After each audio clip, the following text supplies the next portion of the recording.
Hello students. Last हम लोग physical chemistry का सॉल्यूशन चैप्टर्स कर रहे थे। ठीक है, उसमें हम लोगों ने काफ़ी कुछ देख चुका है। ठीक है, उसमें हम लोगों ने स्टार्टिंग में देखा डिफरेंट टाइप ऑफ सॉल्यूशंस। फिर हमने अलग अलग तरीके से कैसे कंसंट्रेशन मेजर करते हैं उसके बारे में देखा। ठीक है, फिर उसके बाद हम लोगों ने डिफरेंट टाइप के एक्सप्रेशंस देखे। ठीक है, जिसमें हम लोगों ने मास परसेंटेज देखा। फिर उसके बाद हम लोगों ने कुछ वॉल्यूम परसेंटेज देखा। फिर उसके बाद पीपीएम लेवल पे चेक किया, मोल फ्रैक्शन देखा, मोलैलिटी मोलैलिटी, ये सब सारे कॉन्सेप्ट मेज़र करने वाले सीखे। ठीक है, उसके बाद फिर हमने आगे बढ़ते हुए फिर हम लोगों ने क्या किया, solubility of solid in liquid की बात की, किस किस चीज़ों पर डिपेंड करता है उसके बारे में बात किया। ठीक है, फिर फर्दर उसके आगे हम लोग बढ़ते गए, फिर उसके बाद फिर क्या हुआ, हम लोग पहुँचे solubility of gases in liquid पे। ठीक है, गैसेस इन लिक्विड में हम लोगों ने देखा हेनरीज लॉ देखा। उसके बाद फिर हम लोगों ने राउल्स लॉ देखा। राउल्स लॉ में हम लोग बाइनरी मिक्सचर के लिए ग्राफ प्लॉट किया। उसके बाद हम लोगों ने उसमें आगे बढ़ते हुए फिर देखा, फिर हमने आइडियल और नॉन आइडियल सॉल्यूशंस की बात की। ठीक है, जिसमें हम लोगों ने देखा कि आइडियल सॉल्यूशन क्या होते हैं, नॉन आइडियल, उनके बीच का रीज़न क्या होता है, क्यों आइडियली कोई बिहेव करता है, क्यों इंटरेक्शन के कारण कोई सॉल्यूशन नॉन आइडियल हो जाता है। फिर उसके बाद हम लोगों ने एजियोट्रॉप्स के बारे में लास्ट डिस्कस किया था, जिसमें दो टाइप के एजियोट्रॉप्स देखे थे, minimum boiling and maximum boiling. ठीक है, जिनमें इंटरेक्शन क्या हो जाती है, पार्टिकल्स की क्या हो जाती है, कम हो जाती है, उनका वेपर प्रेशर बढ़ जाता है, तो क्या हो जाते हैं, वो जल्दी इवेपोरेट हो जाते हैं और लो टेम्परेचर पे बॉयल हो जाते हैं, इसलिए उसको मिनिमम बॉइलिंग एजियोट्रॉप बोलते थे। फिर उसके बाद स्टार्ट करना था हम लोग को स्टार्ट करना था कॉलिगेटिव प्रॉपर्टी। ठीक है, colligative property and determination of molecular mass. ठीक है, तो हम लोग स्टार्ट करते हैं।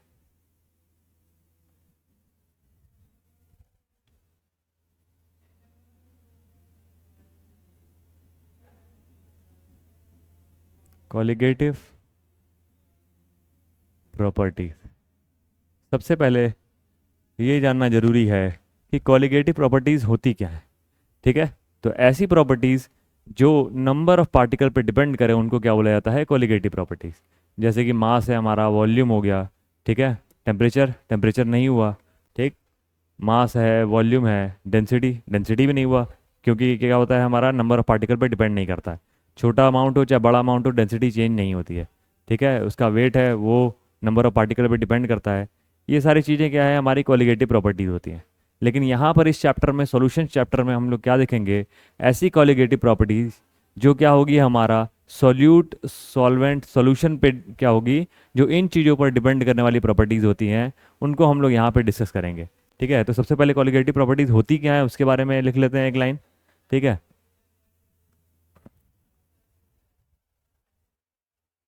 Properties that depends on the number of particles is called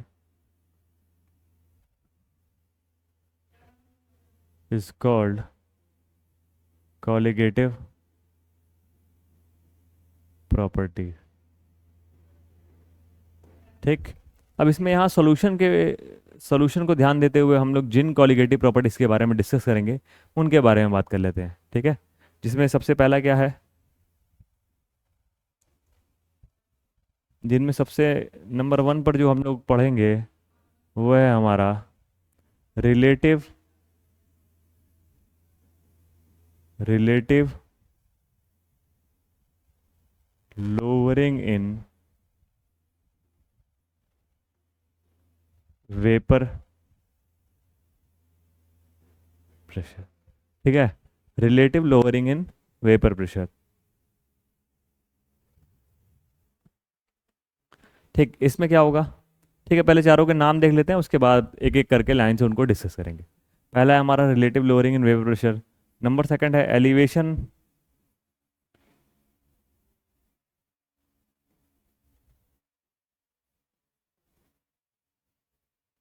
दूसरा है हमारा elevation of boiling point, elevation of boiling point. ठीक है, नंबर थर्ड है हमारा डिप्रेशन,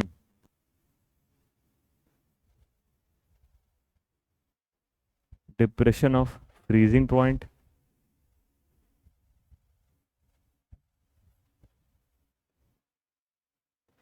और लास्ट में हमारा है ऑस्मोटिक प्रेशर।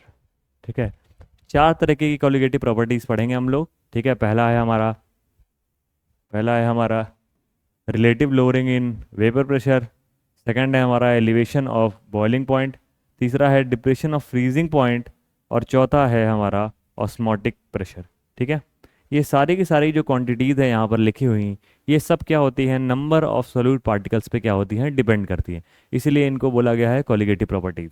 अब ये सब हम लोग करेंगे क्यों, ये सब मेजरमेंट करेंगे इसलिए ताकि हम लोग क्या करें, किसी भी सब्सटेंस का या सोल्यूट का हम लोग क्या निकाल सकें, कॉलिगेटिव प्रॉपर्टीज़ के साथ साथ हम लोग उसका क्या निकाल सके, उसका मॉलिक्यूलर वेट निकाल सके। ठीक है, तो यहाँ पे ये टॉपिक है हमारा कॉलिगेटिव प्रॉपर्टी।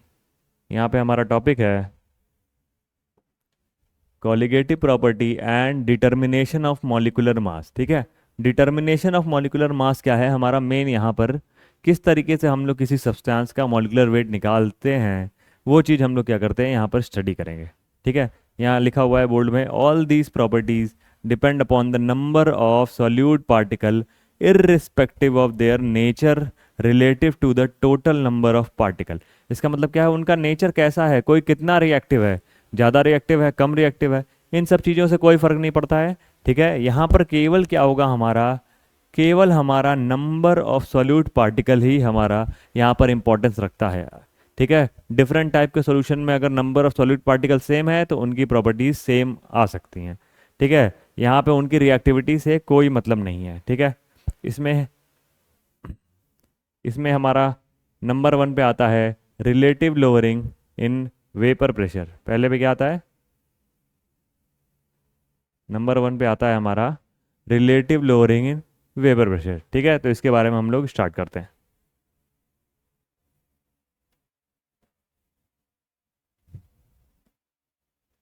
तो नंबर वन से स्टार्ट करते हैं हम लोग। पहला पढ़ेंगे हम लोग रिलेटिव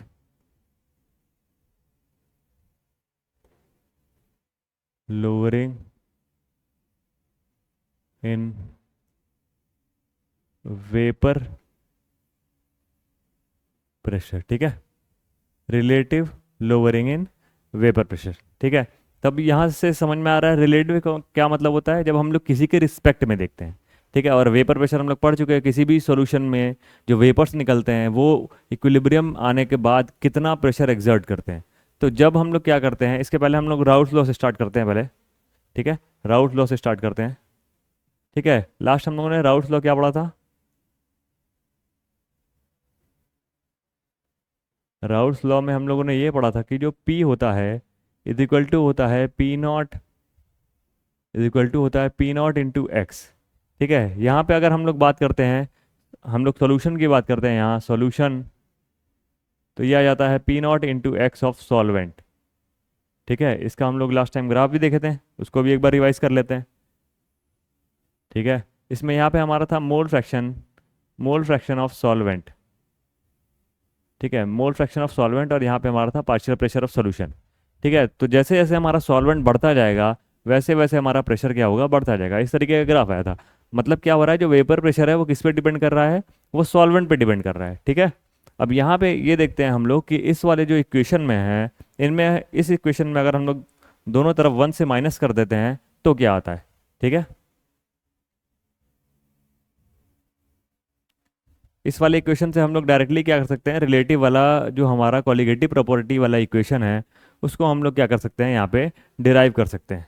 कैसे, हमें पता है कि x of solute plus x of solvent, ये क्या है, एक्स क्या है हमारा, एक्स या फिर इसको काई भी बोलते हैं। ठीक है, काई ऑफ सॉल्यूट काई ऑफ सॉल्वेंट, यानी मोल फ्रैक्शन की बात हो रही है। बाइनरी मिक्सचर है सॉल्यूट और सॉल्वेंट दो का, तो हम लोगों ने पहले पढ़ा है कि जो समेशन होता है एक्स का, I is equal to one से लेकर के एन, यानी mole fraction of all the components, sum of mole fraction of all the component within a solution is equal to क्या होता है हमारा, वन होता है। ठीक है, तो यहाँ से हमें पता चलता है x of solute x of solvent one होता है, तो यहाँ पे सॉल्वेंट के लिए लिख सकते हैं हम लोग x of solvent is equal to one minus x of solute. ठीक है, 1 - x ऑफ सोल्यूट। ठीक है, अब इस इक्वेशन को हम लोग क्या कर सकते हैं, इस बारे में पुट कर देते हैं। ठीक है, x of solvent is equal to 1 - x of solute को हम लोग यहाँ पर क्या करते हैं, सब्स्टिट्यूट कर देते हैं। तो क्या बनेगा हमारा ऊपर वाला इक्वेशन, वो किस किस फॉर्म में आ जाएगा। ठीक है, तो वो हमारा किस फॉर्म में आ जाएगा फिर, P of solution is equal to P nought time 1 - x of solute. ठीक है, उसको लिख सकते हैं हम लोग P0 - 1, P0 × 1 - x of solute. अब यहाँ पे क्या करेंगे हम लोग, इसको लेफ्ट वाला एज इट इज रहने देते हैं। P of solution is equal to, इसको अंदर मल्टीप्लाई कर देते हैं, P0 - P0 time x of solute. ठीक है, ये क्या हो गया हमारा, P P0 - P0 times x of solute. अब क्या करेंगे हम लोग, अब हम लोग x ऑफ सोल्यूट के लिए क्या करते हैं, इसको सॉल्व कर लेते हैं। x ऑफ सोल्यूट करने के लिए हम लोग क्या करेंगे, इस वाले टर्म को इधर भेज देते हैं और इस वाले टर्म को उधर भेज देते हैं। ठीक है, तो ये हो जाएगा हमारा P0 × x of solute is equal to P0 - P। ये P0 जो है हमारा प्योर स्टेट में सॉल्वेंट का क्या है, हमारा पार्शियल प्रेशर है, तो इसलिए इसको हम लोग P0 ऑफ सॉल्वेंट लिख सकते हैं, और ये हमारा हो गया सॉल्यूशन का हो गया। ठीक है, अब फाइनली हम लोग x के लिए सॉल्व कर देंगे इसको। ठीक है, x ऑफ सोल्यूट क्या हो जाएगा हमारा, P0 - P upon P0 is equal to x of solute. ये आ गया हमारा फाइनल इक्वेशन। ठीक है, P0 - P upon P0 is equal to x of solute. ये क्या बता रहा है, ये सीधा सीधा बता रहा है कि जो हमारा डिक्रीज इन प्रेशर है with respect to original, decrease in pressure with respect to original, इसी चीज़ को हम लोग क्या बोलते हैं, रिलेटिव। जैसे हम लोग रिलेटिव निकालते हैं किसी भी चीज़ का, तो विथ रिस्पेक्ट टू समथिंग निकालते हैं। तो यहाँ पे decrease in vapour pressure with respect to जो हमारा ओरिजिनल प्रेशर है। ठीक है, विथ रिस्पेक्ट टू जो हमारा ओरिजिनल प्रेशर है, तो उसको हम लोग निकालते हैं किसके बराबर आता है, एक्स ऑफ सोल्यूट, यानी कि जो सोल्यूट का मोल फ्रैक्शन है उसके बराबर आ जाता है। ठीक है, इसी चीज़ को हम लोग क्या बोलते हैं, लेफ्ट वाला जो पार्ट है इसको हम लोग बोलते हैं relative relative lowering relative lowering in vapour pressure. ठीक है, ये वाला टर्म क्या है, relative lowering in vapour pressure, और ये वाला टर्म क्या है हमारा, mole fraction, mole fraction of solute. ठीक है, ये क्या है हमारा, मोल फ्रैक्शन ऑफ सोल्यूट। ठीक है, तो इसी का स्टेटमेंट लिख देते हैं नेक्स्ट पेज पर। ठीक है,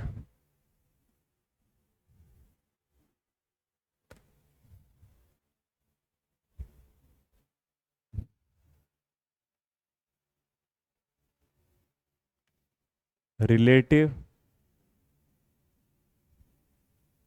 lowering in vapor pressure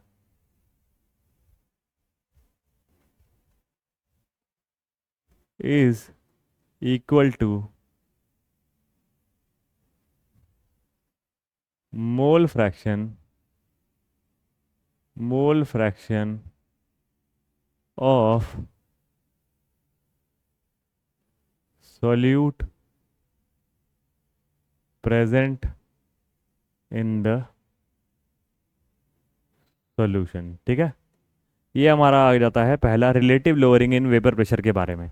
ठीक है, अब इससे हम लोग किस तरीके से किसी भी सॉल्यूट का मॉलिक्यूलर वेट निकालेंगे, इसके बारे में हम लोग क्या करेंगे, देखेंगे कैसे हम लोग इससे मॉलिक्यूलर वेट क्या करते हैं, कैलकुलेट कर सकते हैं। ठीक, अब यहाँ पे हम लोग सीधे पहले लिख लेते हैं क्या हमारा फाइनल इक्वेशन आया था। ठीक है, क्या था हमारा final equation, P0 - P upon P0 is equal to x of solute. ठीक है, यहाँ ध्यान देने वाली बात है। ठीक है, किस पे डिपेंड कर रहा है, x ऑफ सोल्यूट। ठीक है, एक्स ऑफ सोल्यूट, मतलब जितना हम लोग ज़्यादा सोल्यूट डालते जाएंगे उतना ही ज़्यादा डिक्रीज इन वेपर प्रेशर होता जाएगा। ये सिंपल सी बात है। लास्ट टाइम हम लोगों ने देखा था कि क्या होता है, सॉल्वेंट का मैक्सिमम वेपर प्रेशर होता है, जैसे जैसे सॉल्यूट उसमें ऐड करते जाते हैं वैसे वैसे उसका वेपर प्रेशर क्या होता है, डिक्रीज करता जाता है। तो वही जो डिक्रीज है, रिलेटिव डिक्रीज, वो सीधे सीधे मोल फ्रैक्शन ऑफ सॉल्यूट पे डिपेंड करेगी। अब यहाँ हम लोग एक्स ऑफ सॉल्यूट को क्या करते हैं, ब्रेक करते हैं। एक्स ऑफ सॉल्यूट क्या होगा हमारा, एक्स ऑफ सॉल्यूट होगा हमारा n of solute, n of solute upon n of solute, solute plus n of solvent.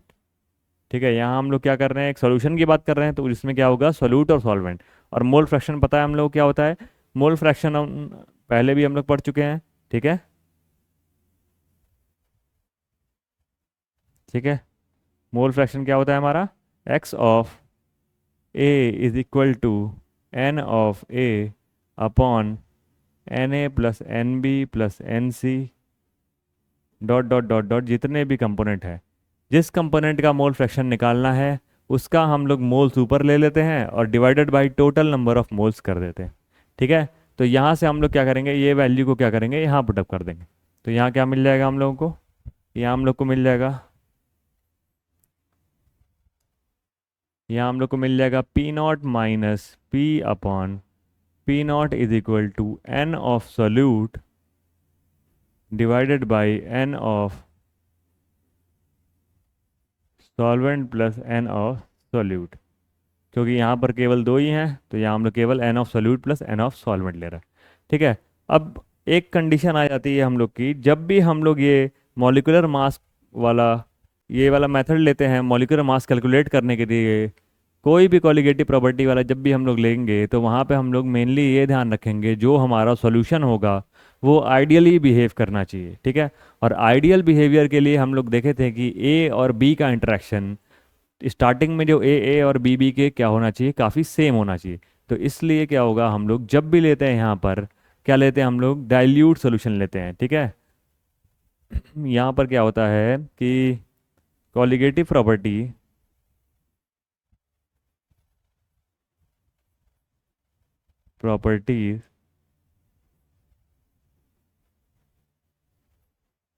Works on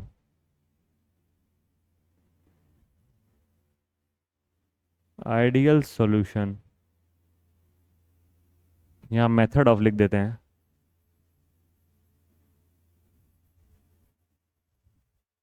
method of molecular weight determination.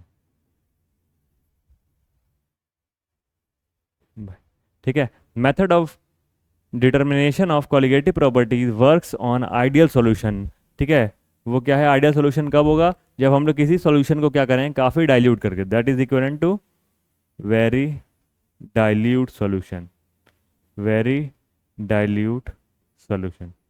जब हमारा सॉल्यूशन क्या होगा, काफ़ी डाइल्यूट होगा, तभी हमारा ये वाला फॉर्मूला क्या होगा, सही से वर्क करेगा। ठीक है, क्यों डाइल्यूट करने की ज़रूरत है, क्योंकि उसी समय हमारा क्या होगा, जो सॉल्यूशन है वो आइडियली बिहेव करेगा। ठीक, देखते हैं हम लोग आगे।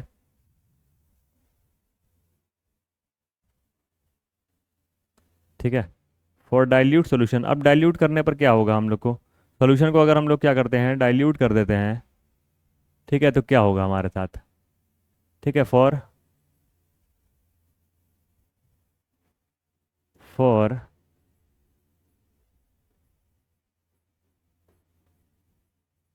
डाइल्यूट सॉल्यूशंस, ठीक है, फॉर डाइल्यूट सॉल्यूशन हमारा जो मोल ऑफ सॉल्वेंट होगा, मोल of solvent is greater greater than हो जाएगा एन ऑफ सॉल्यूट। ठीक है, अगर किसी सॉल्यूशन को क्या किया गया है, बहुत ही ज़्यादा अगर डाइल्यूट कर दिया गया तो उसमें जो सॉल्वेंट का अमाउंट होगा बहुत बहुत ज़्यादा बढ़ जाएगा और उसका मोल्स भी काफ़ी बढ़ जाएगा। तो इस इक्वेशन में क्या हो जाएगा, ये इक्वेशन हमारा किस चीज़ में ट्रांसफॉर्म हो जाएगा, ये वाली इक्वेशन हमारी कन्वर्ट होकर के बन जाएगी P nought minus P upon P nought is equal to n of solute divided by n of solvent. ठीक है, n of solute divided by n of solvent. ठीक है, इसको फर्दर हम लोग एक्सपेंड कर देते हैं। यहाँ पे गिवन वेट, अब मोल क्या होता है, ठीक है, एन ऑफ सॉल्यूट क्या होता है, किसी का भी मोल का फॉर्मूला, ठीक है, मोल इज इक्वल टू होता है हमारा given weight upon molecular weight. ठीक है, given weight upon molecular weight. ठीक है, तो यहाँ पे हम लोग लेंगे वेट ऑफ सॉल्यूट हो जाएगा यहाँ पर divided by molecular weight of solute upon weight of solvent divided by molecular weight of solvent. ठीक है, इतनी चीज़ें हो गई। ठीक, अब हम लोग कैसे इन सारी चीज़ों का यूज़ करके हम लोग कैलकुलेट करेंगे मॉलिकुलर वेट। ठीक है, अब इस मॉलिकुलर वेट ऑफ सॉल्यूट के लिए हम लोग क्या करेंगे, ये इक्वेशन को सॉल्व कर लेंगे। अब यहाँ से देख सकते हैं कि ये जो relative lowering in vapour pressure है, ये हम लोग एक्सपेरिमेंटली मेजर कर सकते हैं। ठीक है, वेट ऑफ सॉल्यूट जो हम लोगों ने लिया है सॉल्यूशन बनाने के लिए वो हम लोग को पहले से पता होगा। ठीक है, वेट ऑफ सॉल्वेंट जो हम लोगों ने लिया था सॉल्वेंट सॉल्यूशन बनाने के लिए, उसका वेट और molecular weight of the solvent, generally अगर हम लोग वाटर या फिर कोई और सॉल्वेंट ले रहे हैं तो उसका मॉलिकुलर वेट हम लोग को नोन होता है। तो ये सब सारी वैल्यूज़ अगर नोन होंगी हैं हम लोग को वैसे, तो ये हम लोग क्या करेंगे, यहाँ से मॉलिकुलर वेट ऑफ सॉल्यूट को क्या करेंगे, इस इक्वेशन के हेल्प से हम लोग क्या करेंगे, निकाल पाएंगे। ठीक है, फाइनली हमारा weight of molecular weight of solute के लिए अगर हम सॉल्व कर देते हैं इसको, तो क्या बन जाएगा, molecular weight of solute is equal to, ठीक है, मॉलिकुलर वेट के लिए सॉल्व कर रहे हैं तो हमारा डब्ल्यू ऑफ सॉल्यूट यहाँ रहेगा, W solute into molecular weight of solvent, ठीक, divided by W of solvent. ठीक है, और इधर आ जाएगा हम लोग का रिलेटिव लोअरिंग वाला टर्म, ठीक है, उल्टा हो करके P not upon P nought minus P. ठीक है, ये कैलकुलेशन हम लोग करेंगे। ठीक है, यही फॉर्मूला बार बार हम लोग यूज़ करेंगे कैलकुलेट करने के लिए। ठीक है, इसी इक्वेशन को क्या किया है, रीअरेंज करके मॉलिकुलर वेट ऑफ सॉल्यूट के लिए हम लोगों ने क्या किया है, सॉल्व कर दिया है। तो हमारा आ गया फाइनली ये इक्वेशन। चाहे तो ये वाला इक्वेशन यूज़ करें, चाहे तो नीचे वाला इक्वेशन यूज़ करेंगे हम लोग किसी भी न्यूमेरिकल में। ठीक है, फाइनली हम लोगों ने क्या किया यहाँ पर, relative lowering in vapour pressure क्या होता है, हमारा मोल फ्रैक्शन ऑफ सॉल्यूट पे डिपेंड करता है, और वही मोल फ्रैक्शन को हम लोगों ने क्या किया, उसका फॉर्मूला रख दिया, mole of solute divided by mole of solute plus solvent. फिर हमने देखा क्या कि जो कॉलिगेटिव प्रॉपर्टीज होती है उससे जब हम लोग मॉलिक्यूलर वेट डिटरमाइन करते हैं तो वो क्या होता है, किस पर डिपेंड करता है, वो डिपेंड करता है कि हमारा जो सॉल्यूशन क्या होना चाहिए, आइडियल होना चाहिए। तो इसके लिए हमारा हम लोग डाइल्यूट सॉल्यूशन लेते हैं, और डाइल्यूट सॉल्यूशन लेने पर क्या होगा, हमारा mole fraction of moles of जो सॉल्यूट होगा वो काफ़ी कम हो जाएगा with respect to mole of solvent. तो यहाँ पर हमारा इस वाले नीचे वाले में ये वाला पार्ट क्या हो रहा है, काफ़ी बड़ा हो जा रहा है, तो हमारा सॉल्यूट वाला पार्ट काफ़ी यहाँ पे क्या हो रहा है, कम हो रहा है। तो सॉल्यूट प्लस सॉल्वेंट, यहाँ से यहाँ आने के लिए हम लोगों ने क्या किया है कि n of solute plus solvent, n of solute plus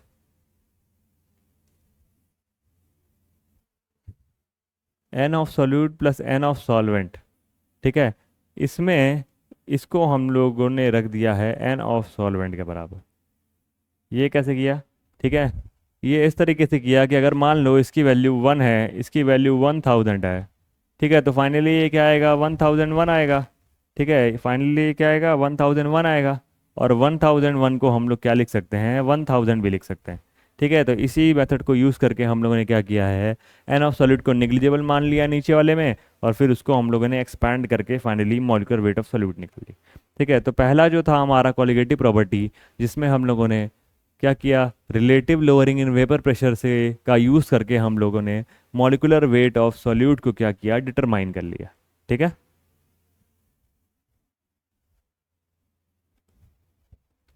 next आते हैं सेकंड। सेकंड था हमारा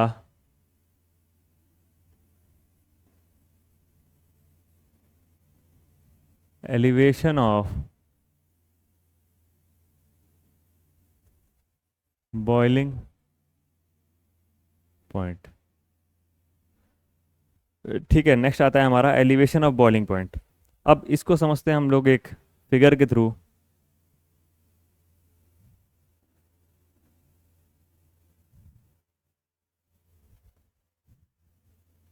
ठीक है। मान लेते हैं ये हमारा क्या है, वाटर है। ठीक है, इसमें क्या है, हमारा वाटर पड़ा हुआ है। ठीक है, इसमें क्या करते हैं हम, कोई और सॉल्यूट क्या करते हैं, डिजोल्व कर लेते हैं। ठीक है, इसमें कोई और सॉल्यूट लेकर के, पहले ये वाटर है, वाटर का क्या होगा, कुछ अमाउंट में इसका क्या होगा, इसका हम सबको पता है कि यहाँ पर हम लोग बॉइलिंग पॉइंट की बात कर रहे हैं, तो टीबी जो होगा हमारा, boiling point of water is equal to कितना, 100 डिग्री सेल्सियस। ठीक है, और टू 373 केल्विन, 373 केल्विन। सबको पता है कि इतना टेम्परेचर पर क्या होगा, हमारा वाटर बॉईल करने लगेगा।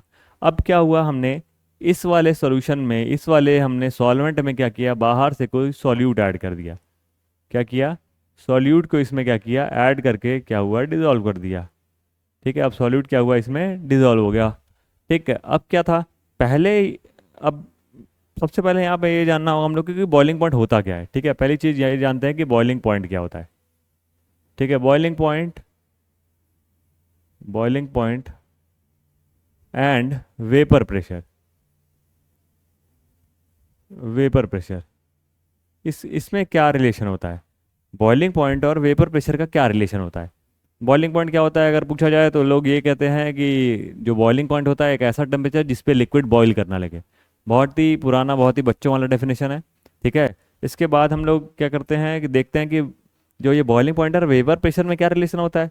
तो वो ये होता है कि जब हमारा कोई लिक्विड जिसको हम लोग बॉईल कर रहे हैं, उसका जब वेपर प्रेशर वो एटमॉस्फेरिक प्रेशर के बराबर हो जाता है, तो उसको क्या बोलते हैं हम लोग, बॉइलिंग पॉइंट बोलते हैं। ठीक है, जैसे कि ये कंटेनर है, ये हमारा कोई लिक्विड है, यहाँ से हमने क्या किया, इसको क्या किया, बर्न किया। ठीक है, इसके ऊपर फ्लेम लगा दिया। ठीक है, तो अब क्या हुआ, ये इवेपरेट होना शुरू हुआ।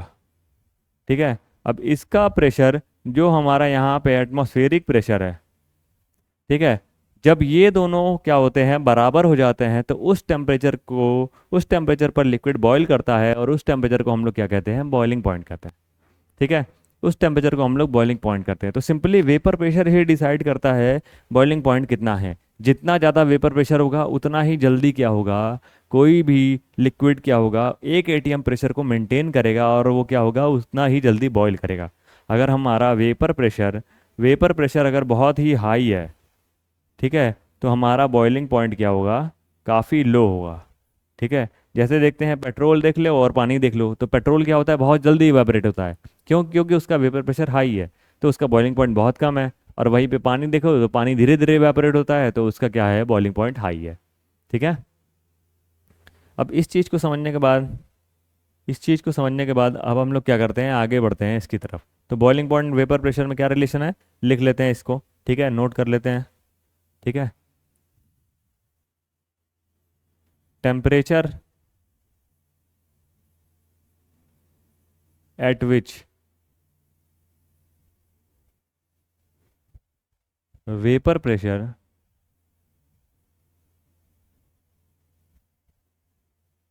ऑफ अ लिक्विड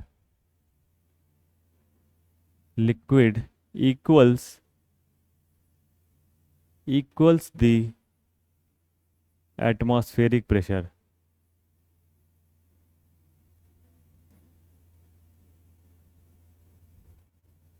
ठीक है, ऐसा टेम्परेचर जिस पर हमारा वेपर प्रेशर एटमॉस्फेरिक प्रेशर के बराबर हो जाए, उसको क्या बोलते हैं हम लोग, boiling point of that liquid. ठीक है,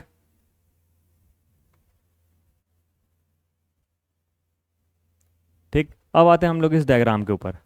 ठीक है, फिर से इसको बना लेते हैं। ठीक है, इसको नीचे से,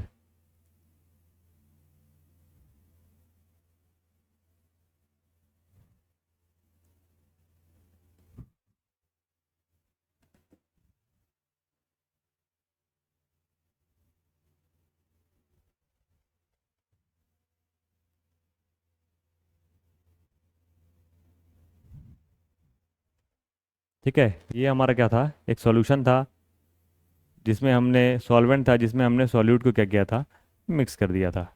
इतनी बात। ठीक है, तो पहले इसका वेपर प्रेशर कुछ रहा होगा। ठीक है, जो भी रहा होगा, जब सॉल्यूट डालेंगे तो जो अमाउंट ऑफ वेपर जो निकलने वाला था वो क्या होगा, वेपर निकलना कम हो जाएगा। ठीक है, अब अगर वेपर निकलना कम हो जा रहा है तो उस समय क्या करेंगे हम लोग, अब हम लोग को क्या करना है, मेन मकसद है हम लोग का कि जो इसका वेपर प्रेशर है उसको क्या करना है, 1 ATM के बराबर लेके आना है, जो कि एटमॉस्फेरिक प्रेशर है। तभी हमारा क्या होगा, ये लिक्विड या फिर ये सोल्यूशन बॉयल करेगा। तो जब केवल सॉल्वेंट था तो उस समय उसका वेपर प्रेशर हाई था, लेकिन जब यहाँ पर इसमें सॉल्यूट डाल दिया गया, ठीक है, पहले यहाँ पर क्या था, पहले यहाँ पर जब केवल एक सॉल्वेंट था, ठीक है, जब केवल एक सॉल्वेंट था, तो उस समय जो यहाँ पर इसका वेपर प्रेशर था, उस समय जो इसका वेपर प्रेशर था काफ़ी हाई था। ठीक है, इस समय इसका वेपर प्रेशर केवल सॉल्वेंट में, प्योर सॉल्वेंट में काफ़ी हाई था। ठीक है, ठीक, और जब हमने सॉल्यूट ऐड किया तो इसका वेपर प्रेशर थोड़ा कम हो गया। तो अब इस सॉल्वेंट को, जो प्योर सॉल्वेंट था, ये क्या था, केवल प्योर सॉल्वेंट था, प्योर सॉल्वेंट था, इसको जब हम लोग क्या करेंगे, इसको जब हम लोग हीट अप करेंगे, ठीक है, तो ये क्या होगा, जल्दी से 1 ATM के बराबर पहुंचेगा इन कंपैरिजन टू ये हमारा जो सॉल्यूशन है उसके कंपैरिजन की बात चल रही है यहाँ पर। ठीक है, ये क्या होगा, जल्दी से इवेपोरेट होकर के 1 ATM पहुंच जाएगा। इसको टाइम लगेगा, क्यों, क्योंकि उसके अंदर क्या है, सॉल्यूट डिजॉल्व है।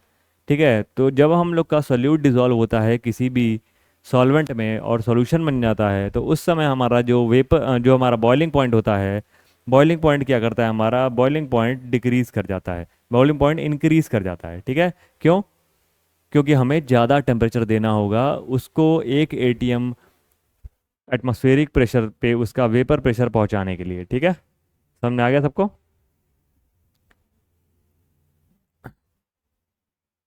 ठीक है, अब एक्सपेरिमेंटली देखा गया कि जितना भी उसका बॉइलिंग पॉइंट इंक्रीज करता है, वो क्या होता है, डिपेंड करता है सॉल्यूट के concentration in terms of molality. Molality कौन सा, स्मॉल एम वाला। ठीक है, एक्सपेरिमेंटली क्या देखा गया कि जो चेंज इन, चेंज या फिर इंक्रीज बोलते हैं यहाँ पर, क्योंकि इंक्रीज हो रहा है, increase in, increase in boiling point, boiling point is directly proportional to molality. Molality को किससे डिनोट करते हैं, स्मॉल एम से, ऑफ सॉल्यूट की निकालते हैं मोलैलिटी, तो मोलैलिटी ऑफ सॉल्यूट। ठीक है, फाइनली क्या होता है, हम लोग को एक रिलेशन मिलता है, ठीक है, जो ये कहता है क्या, कि जो हमारा डेल्टा टी है, यानी change in temperature, change in temperature मतलब पहले बॉइलिंग पॉइंट कुछ था, उसके बाद क्या हो गया, कुछ और हो गया, तो उसी का जो चेंज है, ये क्या है हमारा, T final minus T initial, बाद में जो था माइनस स्टार्टिंग में जो था, इसी को हम लोग डेल्टा टी बोलते हैं। वो क्या है हमारा, directly proportional to small m molality, molality के डायरेक्टली प्रोपोर्शनल है। लास्ट टाइम स्टार्टिंग के लेक्चर्स में ही हम लोगों ने सारे कंसंट्रेशन टर्म पढ़ा था, उस समय हम लोगों ने मोलैलिटी भी पढ़ी थी, फिर से देख लेते हैं। मोलैलिटी क्या होता है, number of moles of solute, ठीक है, number of moles of solute divided by mass of, mass of solvent. ठीक है, सॉल्वेंट का मास, सॉल्वेंट का मास इन किलोग्राम। ठीक है, number of moles of solute divided by mass of solvent in kilogram, ये होता है हमारा मोलैलिटी। ठीक है, तो डेल्टा टी जो चेंज इन हमारा बॉइलिंग पॉइंट है, वो किस पे डिपेंड कर रहा है, मोलैलिटी पे डिपेंड करता है। ठीक है, और उसके बाद जब ये जब भी प्रोपोर्शनैलिटी का साइन हटता है तो वहाँ पर एक कांस्टेंट आता है, यहाँ पर आता है KBM। ठीक है, यहाँ जो जो चीज़ें हैं इनको स्पेसिफाई कर लेते हैं ताकि याद रहे। M क्या है हमारा, मोलैलिटी है। ठीक है, डेल्टा टी क्या है हमारा, change in, change in boiling point है। ठीक है, और के बी हमारा क्या है, के बी को हम लोग बोलते हैं बॉइलिंग पॉइंट कांस्टेंट। के बी को क्या बोलते हैं हम लोग, बॉइलिंग पॉइंट कांस्टेंट, और बोलते हैं मोलल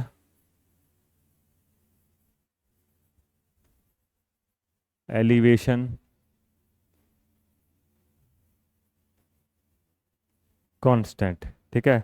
और क्या बोलते हैं हम लोग के बी को? Molal elevation constant. और एक और नाम है उसका, वो है एबुलियोस्कोपिक, एबुलियोस्कोपिक कांस्टेंट, ठीक है। तीन अलग अलग तरीके के नाम हैं, ठीक है, तीनों ही क्या हैं, केबी के हैं।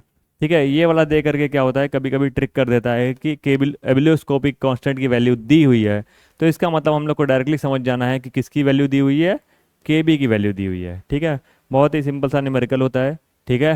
मोलारिटी दे देते हैं, ठीक है, एबिलियोस्कोपिक कांस्टेंट की वैल्यू दे देंगे, और पूछ लेंगे क्या कि इसमें एलिवेशन इन बॉइलिंग पॉइंट क्या होगा, वाटर एज ए सॉल्वेंट दे देंगे। ठीक है, नेक्स्ट होगा क्या कि एलिवेशन इन बॉइलिंग पॉइंट दे देंगे, मॉलिक्यूलर वेट बोल देंगे निकालने के लिए। ठीक है, तो इसमें इससे हम लोग मॉलिक्यूलर वेट का कैसे डिटर्मिनेशन करते हैं ये हम लोग देख लेते हैं। ठीक है, अब हम लोग को पता है यहाँ पर कि जो डेल्टा टी है इज इक्वल टू के बी इंटू एम है। अब ये इसी मोलालिटी का यूज़ करके हम लोग इसको क्या करेंगे, एक्सपैंड कर देंगे मोलालिटी के फॉर्मूला से। इज इक्वल टू के बी इंटू मोलालिटी को लिख देंगे हम लोग एन ऑफ सोल्यूट, वहाँ पर लिखा हुआ था फॉर्मूला, ठीक है, ये वाला n of solute divided by डब्ल्यू of solvent, weight of solvent in kg. अब इसको और एक्सपेंड करते हैं तो के बी की तरह रहेगा, और जो सॉल्यूट था वो जो हो जाएगा हमारा W of solute divided by molecular weight of solute, ठीक है, इनटू हमारा नीचे वाला part W of solvent in KG, ठीक है। फाइनली हम लोग देखें तो डेल्टा टी, या फिर इसको हम लोग सॉल्व कर लेते हैं, मॉलिक्यूलर वेट हम लोग को डिटरमाइन करना है तो मॉलिक्यूलर वेट के लिए सॉल्व कर लेते हैं। तो हमारा जो मॉलिक्यूलर वेट है किसका, एम डब्ल्यू ऑफ सॉल्यूट की बात चल रही है, सॉल्यूट का ही निकालते हैं हम लोग, ठीक है, इज इक्वल टू हो जाएगा हमारा wait of solute into boiling point constant हो गया, और उसके बाद नीचे आ जाएगा हमारा इधर से delta T into W of solvent in KG, ठीक है। ये हो गया हम लोग का मॉलिक्यूलर वेट ऑफ सॉल्यूट निकालने का सेकंड मेथड, ठीक है। पहला मेथड हम लोगों ने देखा relative lowering in vapour pressure से, और दूसरा मेथड देखा हम लोगों ने एलिवेशन इन बॉइलिंग पॉइंट से, ठीक है। दोनों ही मेथड क्या है, इक्वली इंपॉर्टेंट है, और दोनों ही मेथड क्या होता है हमारा डाइल्यूट सॉल्यूशन पे ही एप्लीकेबल होते हैं, ठीक है। नेक्स्ट आते हैं, ठीक है। नेक्स्ट जैसे हम लोगों ने पता पढ़ा है एलिवेशन इन बॉइलिंग पॉइंट, इसी तरीके से सेम होता है हमारा depression in, depression in freezing point, ठीक है। डिप्रेशन इन फ्रीजिंग पॉइंट क्या होता है, सेम होता है। पहले हमारा जैसे इसमें यहाँ एग्जांपल लेकर के देख लेते हैं, वाटर है, सबको पता है कितना 273 केल्विन, यानी 0 डिग्री सेल्सियस पे क्या होगा, वाटर क्या बन जाएगा, आइस बन जाएगा, ठीक है, आइस बनना स्टार्ट कर जाएगा। यानी ये इसका क्या है, फ्रीजिंग पॉइंट है, ये इसका क्या है, फ्रीजिंग पॉइंट है, एफ पी है, ठीक है, ये क्या है इसका, एफ पी, फ्रीजिंग पॉइंट, ठीक। अब क्या करते हैं, अगर इसमें हम लोग क्या करते हैं, इसी वाटर में थोड़ा हम लोग नमक डाल देते हैं, ठीक है, तो यहाँ पे हम लोग लिख देते हैं इसको सॉल्ट सॉल्यूशन। जैसे हम लोग इसमें सॉल्ट डालेंगे तो क्या होगा, हमारा इसका जो फ्रीजिंग पॉइंट है वो घट जाएगा। तो अब जो फ्रीजिंग पॉइंट होगा वो क्या होगा हमारा, वो हो जाएगा लेस देन 273 केल्विन, ठीक है। लेस देन क्या होगा, अब जो freezing point of F P of solution बनेगा, सोल्यूशन बनेगा, तो क्या होगा, उससे क्या होगा हमारा, उसका बॉइलिंग पॉइंट, उसका मेल्टिंग पॉइंट या फिर उसका फ्रीजिंग पॉइंट क्या होगा, 0 डिग्री सेल्सियस से कम हो जाएगा। क्या होता है हमारा नमक का सॉल्यूशन या फिर किसी भी और चीज़ का सॉल्यूशन अगर हम लोग बनाते हैं, उसका फ्रीजिंग पॉइंट हमारा वाटर के फ्रीजिंग पॉइंट से क्या होता है, कम होता है, ठीक है। अब कितना हमारा ये फ्रीजिंग पॉइंट डिक्रीज किया है, उसको किस में मेजर करते हैं हम लोग, डेल्टा टी, ठीक है। डेल्टा टी क्या है हमारा, डिक्रीज इन फ्रीजिंग पॉइंट, ठीक है, इज इक्वल टू हमारा यहाँ पर क्या होता है, के बी की जगह के एफ हो जाता है, और ये होता है हमारा एम, ठीक है। ऑलमोस्ट सेम है, सारा कुछ सेम है, बस खाली के बी की जगह के एफ हो गया। के एफ को क्या बोलेंगे, फ्रीजिंग पॉइंट कांस्टेंट,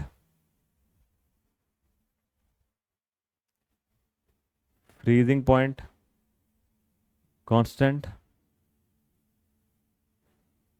या फिर इसको बोलेंगे molar depression constant,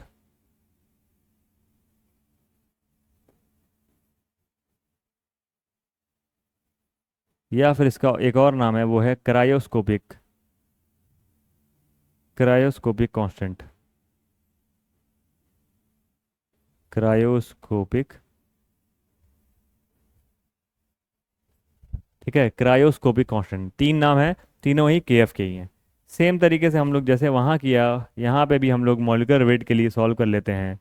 molecular weight of solute कैसे निकलेगा, ठीक है, उसमें क्या था वहाँ, वेट ऑफ सॉल्यूट, ठीक है, डिवाइडेड बाय डेल्टा टी था यहाँ पर, इनटू वेट ऑफ सॉल्वेंट था, इनटू के बी की जगह क्या हो जाएगा, के एफ हो जाएगा, ठीक है। यहाँ पर ध्यान देने वाली बात है कि फिर से हम लोग वेट ऑफ सॉल्वेंट किस में लेंगे, इसको हमेशा किलोग्राम लेंगे, क्योंकि हमारा मोलरिटी के फॉर्मूला में भी ये क्या रहता है, किलोग्राम में ही रहता है, ठीक है। तो जैसे हमारा एलिवेशन था वैसे ही हमारा क्या हो गया, डिप्रेशन हो गया, ठीक है। तो elevation in boiling point, depression in freezing point, दोनों ही क्या किया हम लोगों ने यहाँ कवर कर लिया। तो तीन तरीके की कॉलिगेटिव प्रॉपर्टी हम लोगों ने क्या की, कवर की, जिसमें सबसे पहले देखा क्या, relative lowering in vapour pressure, ठीक है, उससे कैसे हम लोग किसी सॉल्यूट का मॉलिक्यूलर वेट निकालते हैं वो देखा। नेक्स्ट फिर हम लोगों ने देखा कैसे एलिवेशन इन बॉइलिंग पॉइंट वाला कॉलिगेटिव प्रॉपर्टी के यूज़ करके हम लोगों ने क्या किया, हम लोगों ने निकाला मॉलिक्यूलर वेट ऑफ सॉल्यूट, ठीक है। फिर सेम तरीके से जैसे ही हमारा बॉइलिंग पॉइंट बढ़ जाता है, सेम वे में हमारा क्या होता है, जो मेल्टिंग पॉइंट होता है वो क्या करता है, डिक्रीज कर जाता है, ठीक है। तो उसकी मदद से भी हम लोगों ने क्या किया, मॉलिक्यूलर वेट ऑफ सॉल्यूट निकाल लिया, ठीक है। ये सब सारे मेथड्स क्या होते हैं, मॉलिक्यूलर वेट ऑफ सॉल्यूट निकालने के काम आते हैं, ठीक है। ठीक है, फिर नेक्स्ट क्लास में फिर आज के लिए इतना ही, ठीक है। नेक्स्ट क्लास में हम लोग क्या करेंगे, हम लोग नेक्स्ट क्लास में देखेंगे जो लास्ट हमारा कॉलिगेटिव प्रॉपर्टी बचा हुआ है नंबर फोर्थ, इसका नाम है ऑस्मोटिक प्रेशर, ठीक है, ऑस्मोटिक, ऑस्मोटिक प्रेशर, ठीक है, ठीक है।